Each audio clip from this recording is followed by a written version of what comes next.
Hello everyone, welcome back. You're watching Empyrion Galactic Survival episode 89. I'm Enigmus, and today we're looking at the Cetorhinus hangar for the last time. We should have the structure 90% complete by the end of this episode, and then we'll be able to focus on the superstructure that's going to be sitting on top of it and making it look like we've got something that carries around this gigantic hangar. So we're just tidying up a little bit some of the things that we put in place since the last episode that weren't quite working to my satisfaction, and now we're going to make the first steps towards finishing this back section around the rear hangar door. I wanted to do something a little bit different here on the back than what I had done on the front, just for the sake of diversity in the design, something a little bit different without going too absolutely out of control with it. Sometimes it's very, very easy to do too much, and it kind of creates something that looks like it's too much. There's really no other way to describe it. It just looks very busy. It looks like there's too much going on, and it's kind of a distraction and not of the pleasant variety.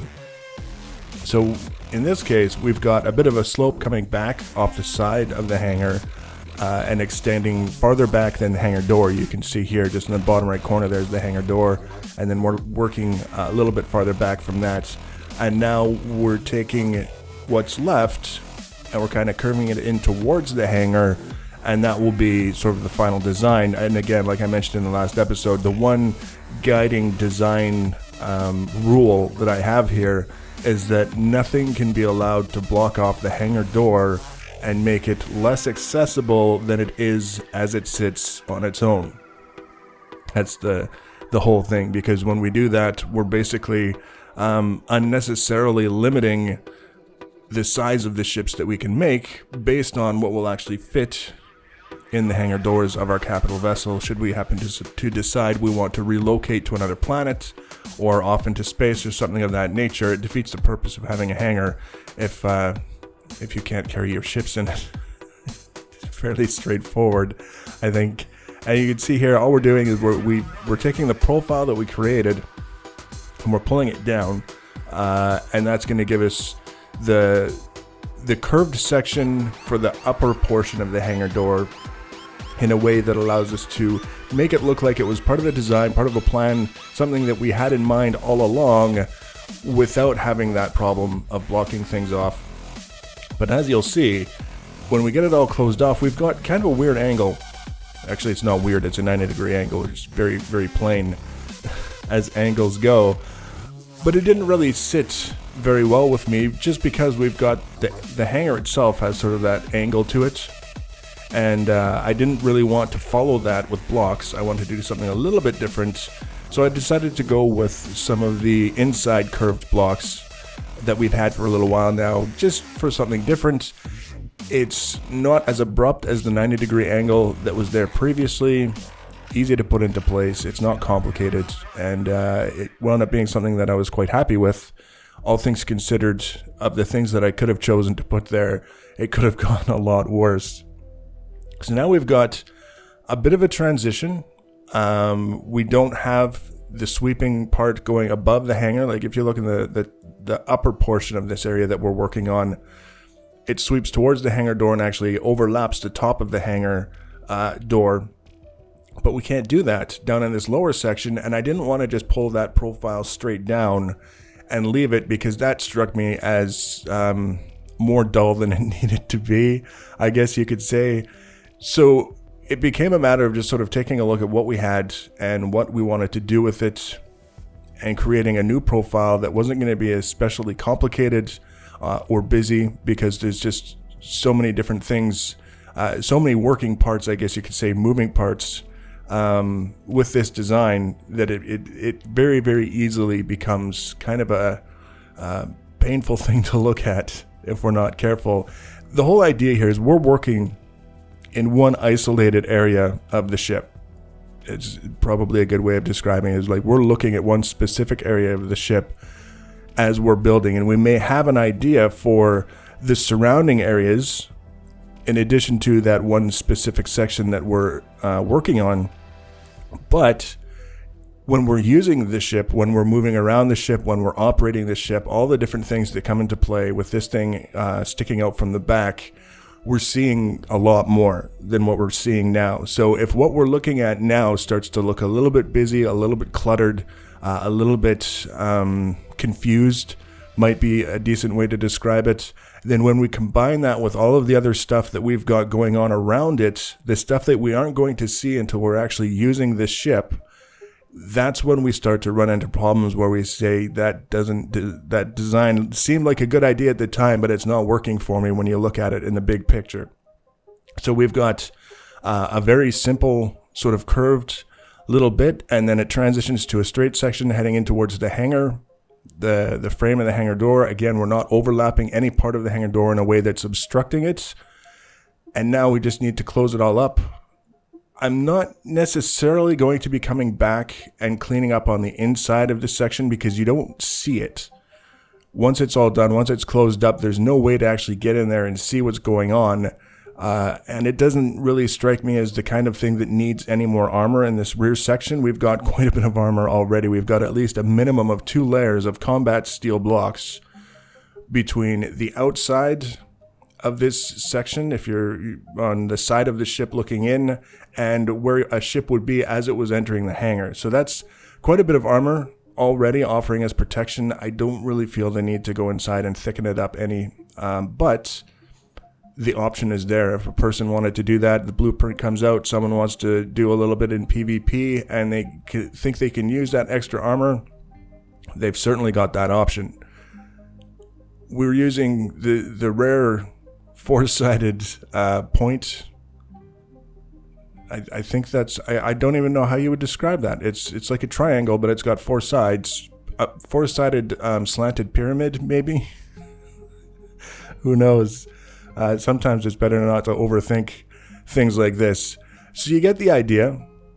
It's basically the design complete on this back section, or at least the left half of the back section. We fill in the bottom, go for a little dip in the water unintentionally.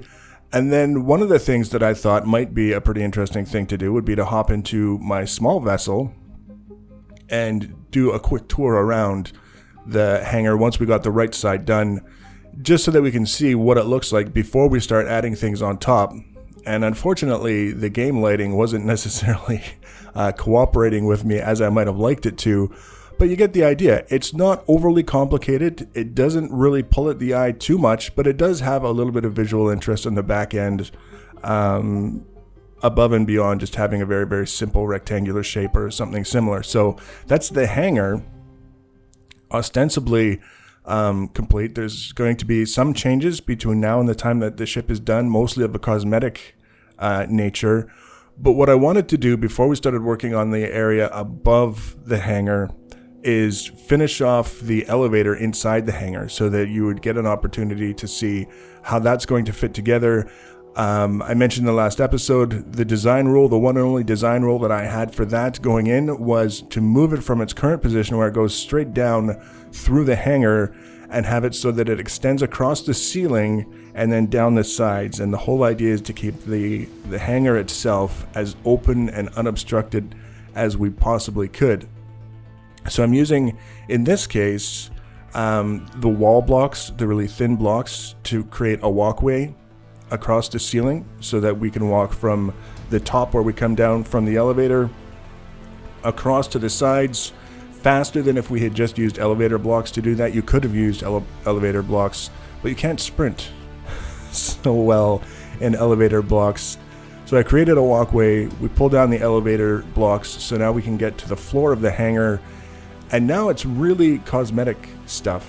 And this is where I was having a little bit of fun, just because I don't really do this kind of detail too often, but we're going to be focusing on it a little bit more in this build, just for the sake of, having everything a little bit more complete. So we're using I think it's called a pillar. If you go to the block selection menu, it looks like it would be like a 4x4 post or just something similar in the middle of the block space, but it lives on the edges, the intersections of the edges, so that you can add them to things like walkways to make them a little bit wider.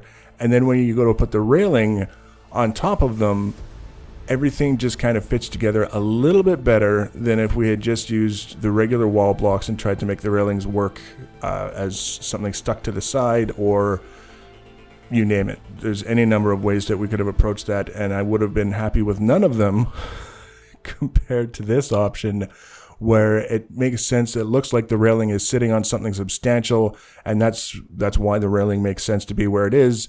We're going to be doing a little bit with the texturing and the painting so that it looks even less noticeable that we have those little beams on either side of the walkways.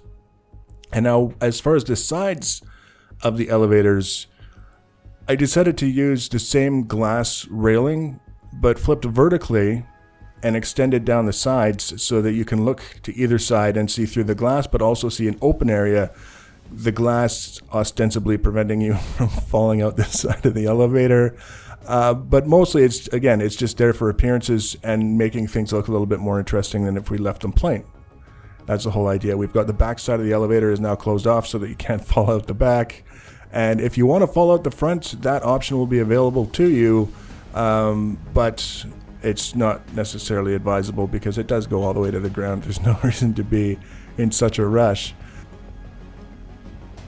Now, once we get all of the elevator stuff taken care of, there's one last thing that I wanted to take a look at, and I decided to put it at the end of this episode rather than putting it at the beginning of the next one.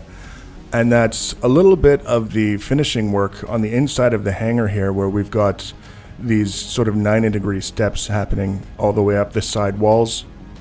Just because it should be a fairly straightforward process, and this is actually the first time that I find a consistent aesthetically pleasing use for the extended blocks that you start with the 22.5 degree slope. So the original 22.5 degree slope consisted of two blocks, a thick one and a thin one, and when you put them together, that's what produces the slope.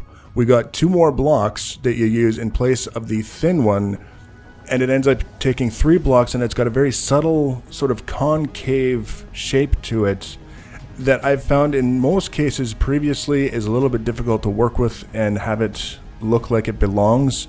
But in this case, it actually works really, really well. But aside from explaining that, there's not a whole lot left to talk about with regards to what we're doing in this episode. We've basically seen everything come together except for that little bit of work. And I'm leaving that for you to watch if you want to, just to see how it comes together. The next episode, now that we've done this elevator stuff inside, is going to be all about the beginnings of that superstructure, that second ship almost sitting on top of the hangar. We're going to start, I'm not even 100% sure what we're going to start with as far as that whole thing goes, but it's going to be the next stages in the build. So if you want to be notified when I add that and future videos, the easiest way to do that is to subscribe to my channel or follow me on social media. Links for social media are always in the information section below the video. Feel free to leave your comments and feedback. Thanks for watching, guys, and take care.